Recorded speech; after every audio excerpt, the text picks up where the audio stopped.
Morning. Okay. Beaks of Finches.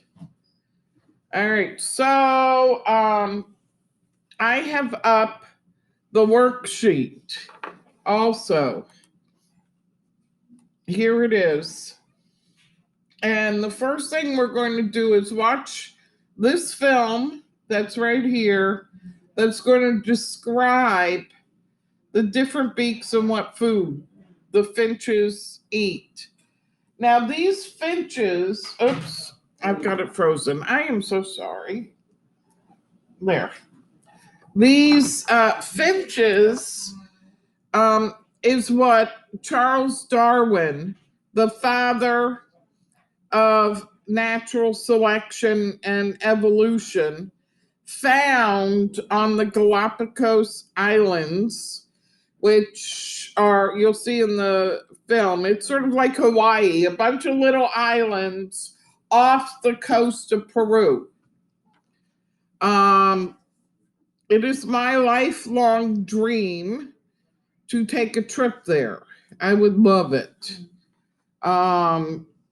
So they have the let me pull it up. I'm sure you have seen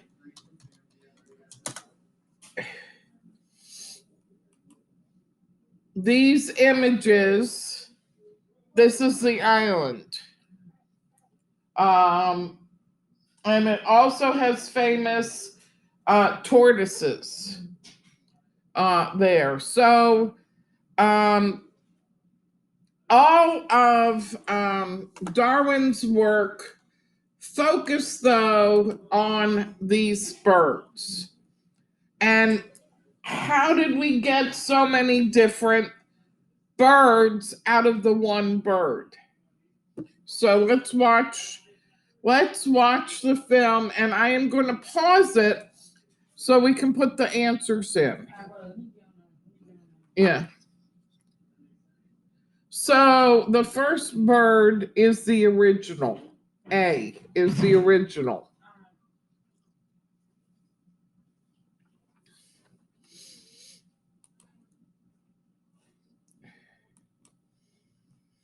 So those of you watching the video, I mean, yes, this video, you're going to have to load the first YouTube video called Speciation.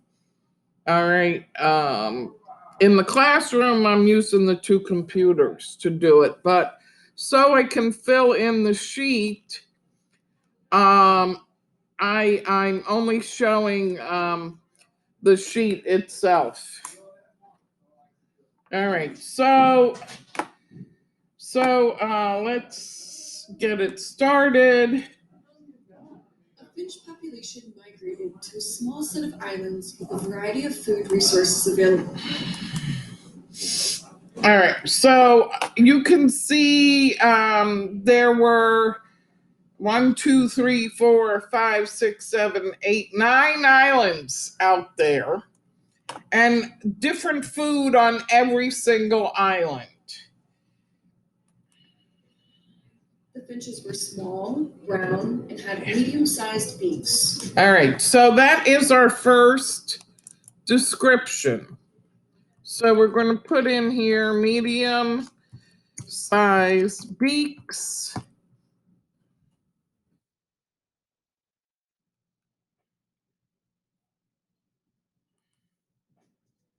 Of course, there were variations amongst the individuals in the population. For example, some birds had beaks that were slightly larger or smaller. Individuals with larger beaks were better at cracking open nuts, beetle shells, and tearing dense fruit. All right, so this is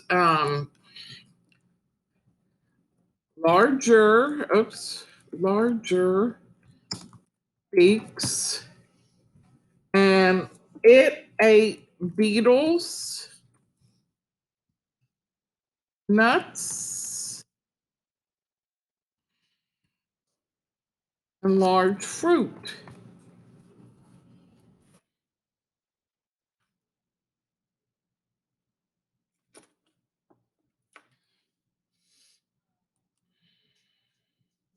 Individuals with smaller beaks were good at picking small berries and seeds, probing for ants and worms, and getting pollen and nectar from small flowers. All right, so this would be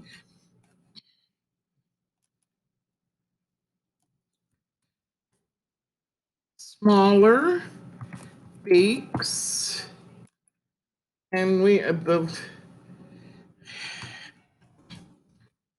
picking a lot of berries and seeds. Oh, by the way, I used to have a game where I have the berries and seeds and other stuff, and we would have a competition to see which beak was better. But we can't do it with COVID. It was a fun activity.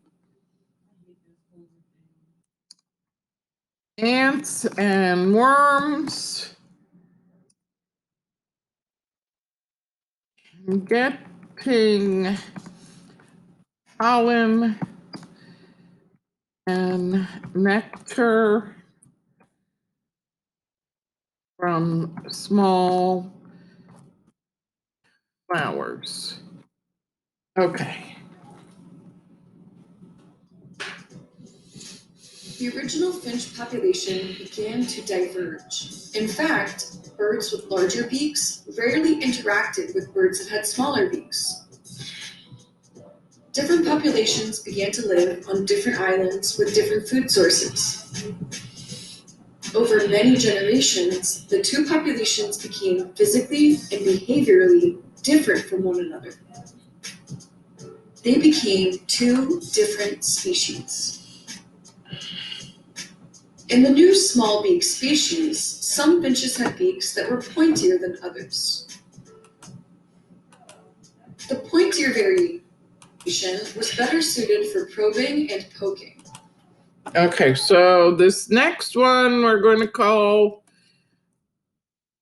pointier beak. So it also good for probing and poking flowers, worms, and ants.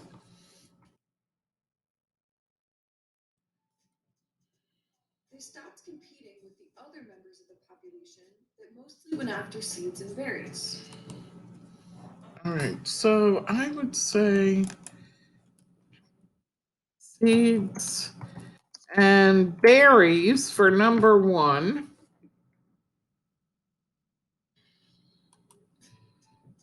The two populations diverged and inhabited different islands.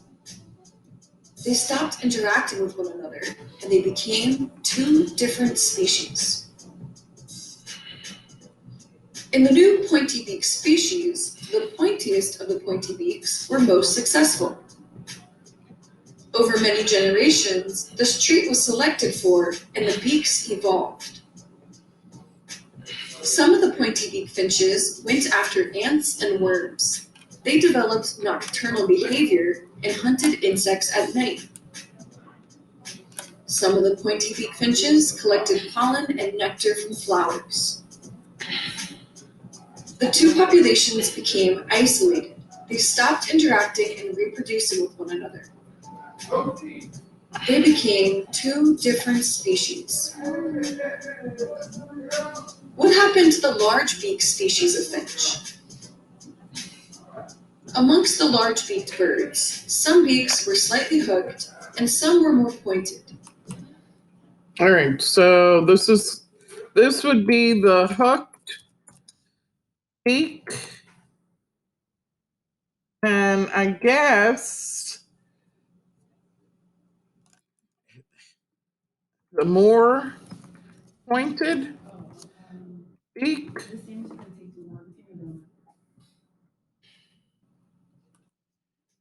The hooked variation was well suited for tearing into fleshy fruits. The large beak was best suited for cracking open nuts and beetle shells. And the pointed variation competed with smaller beak species for worms and ants. All right, so we're just going to copy that. Worms and ants, and this is fleshy fruit. Oh, thank you. Population diverged, and over many generations of natural selection, these populations became different from one another. They became physically and behaviorally different, and they became different species. Large pointed beak species competed with small pointed beaks for many generations. The large beak was less suited for fitting into small spaces. As the small pointy finch species continued to evolve, the large pointy finch could no longer compete. The large pointy finch eventually went extinct. When populations diverge and natural selection takes Wait. Large question 2. Pointed finch was unable to compete.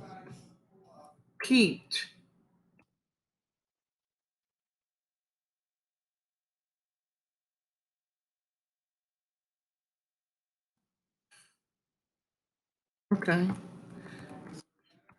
With more pointy beak for food. And it would be availability of food unique to each bird's beak type. Hi. Beak. I spelled it wrong. Beak. All right. new distinct species can emerge. Populations can diverge because of geographical or behavioral isolation. In the case of our finches, they diverge because of their feeding habits and because of the island they inhabited.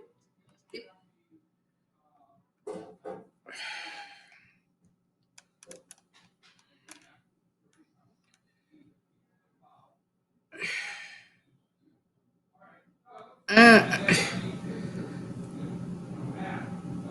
I don't see. It's really the availability of food that caused them to diverge. I'm confused on what the week, so I'm gonna ask you after.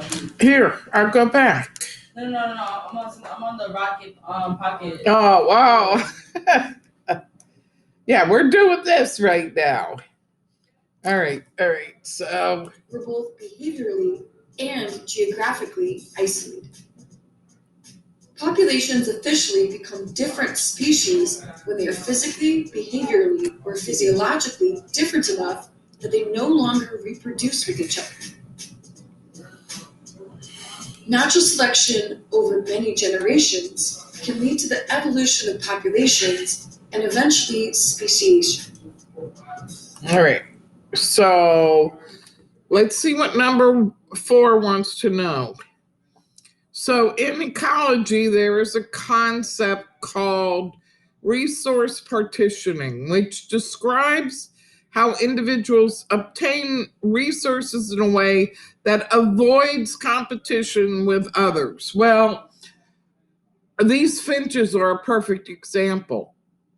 They were not, except for that one we saw that went extinct, really competing with each other because each one had something unique. So this involves obtaining resources at different times, which we saw that our worm-eating friends the pointier beak started becoming nighttime feeders and or going after different resources. So resource partitioning can result in a divergence of the population and eventually speciation. Okay? So you're going to choose two finches from the story that were once a single species and explain how resource partitioning and natural selection eventually led to their speciation from one another. All right, so we're going to talk about that in a second. Let's go back to the film now. Speciation over time. The film is going to show you this whole presentation here. Be represented by an evolutionary tree. While natural selection may result in the emergence of new species, it may also result in the elimination of others.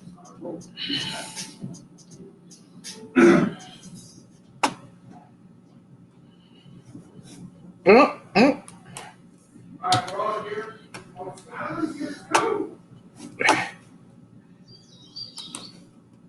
All right. Where was I? I guess right here. All right. So let's come back to this question. Okay, so question one, we're looking at this evolutionary tree. And let me get that up here.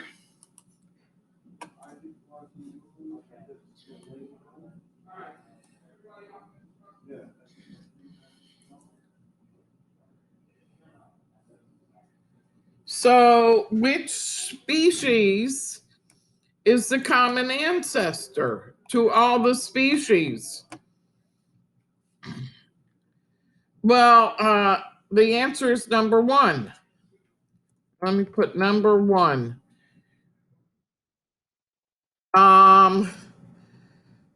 Like a tree, we always start at the base. All right, so who is the most recent ancestor of species 6 and 3? So here is 6 and here is 3. Oh, 3's here too.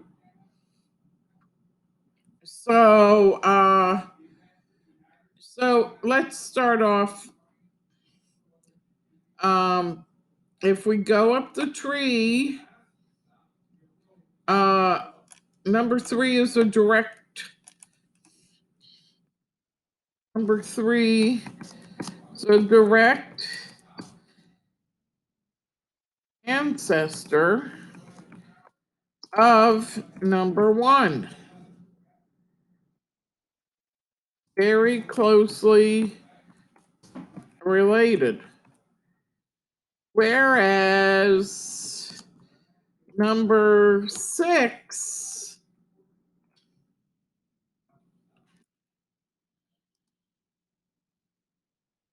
comes afterwards from number 4.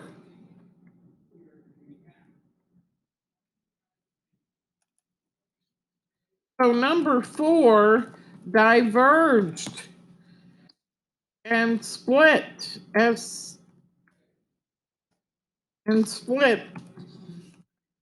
creating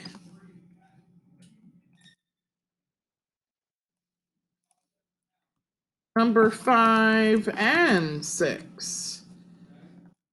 So which species in the trees are adapted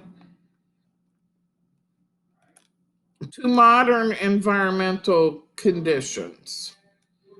Well, according to the timeline,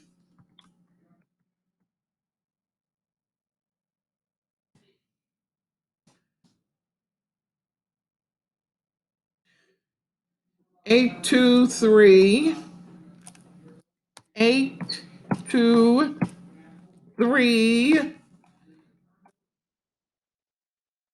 5, and 6. Which species did not have suitable? All right, so we see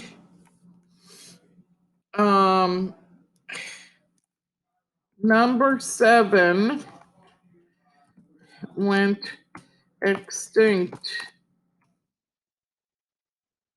His line is not present day. Who is species 3 more closely related to, 6 or 2?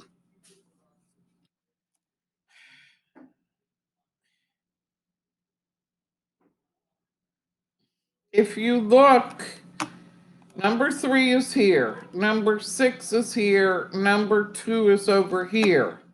Both 3 and 2 are only one step away from 1. So I would say number 2.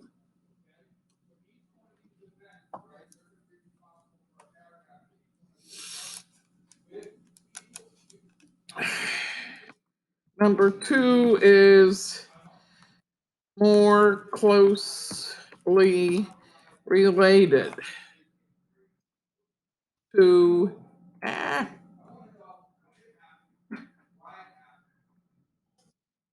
3. Okay.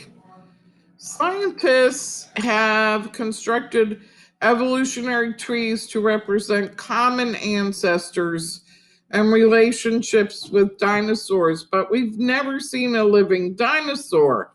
We only have fossils.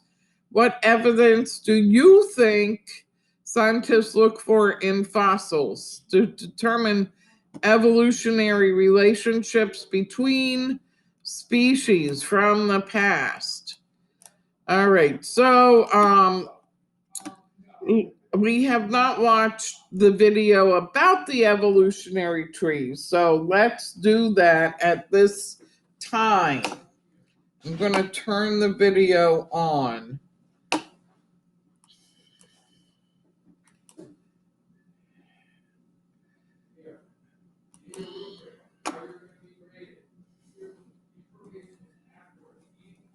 All right.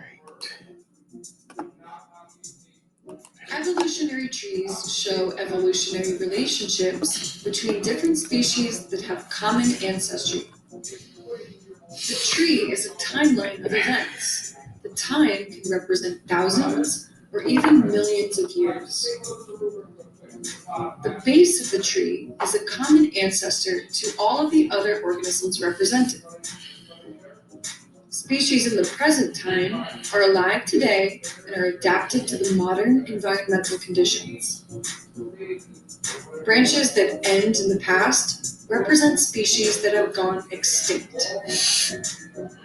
Splitting branches represent speciation, or the evolution of different species. This represents populations that diverged and became physically and behaviorally different from one another.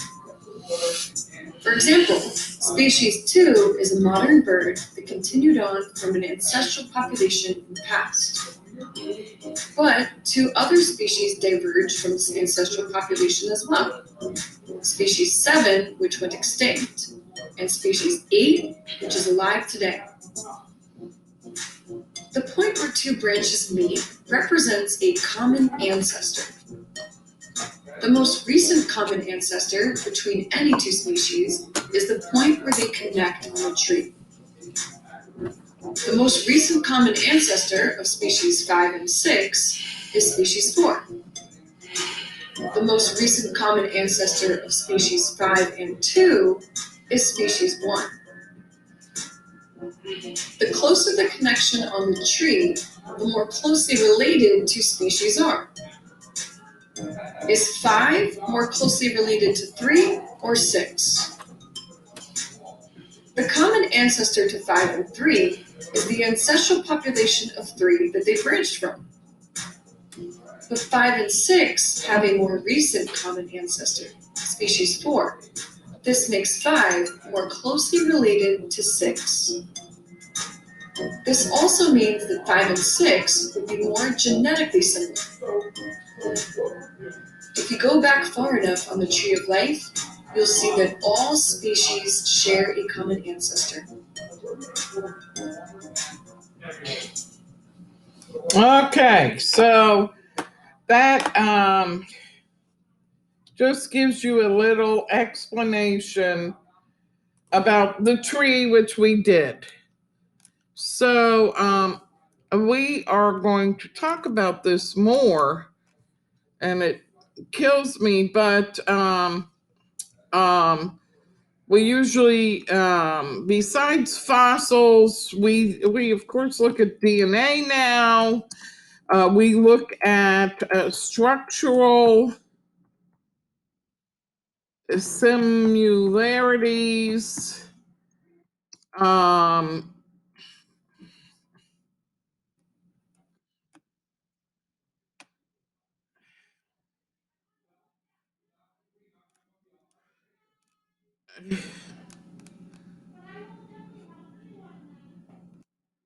let's just see what else. Control C.